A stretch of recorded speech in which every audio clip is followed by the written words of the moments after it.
Welcome to the info with NOKIA G60, and I'll show you how to install iPhone keyboard on this device.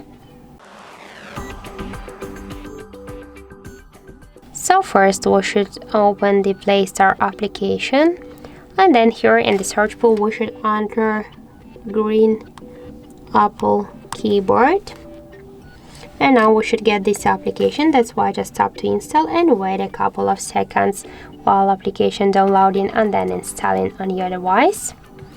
After that, just click here to open the app, click enable in settings, and near green Apple keyboard click once on the switcher, tap twice here to OK, then go back, then click here to switch input methods and switch your currently keyboard to the green Apple keyboard. Now just here we can see that the process is finished, and for example let's use the app search to see the new keyboard here. So we can see that this keyboard is so close to the iPhone 1 as all of the emojis. So that's it. Thank you for watching, and if you find this video helpful, don't forget to leave a like, comment and to subscribe our channel.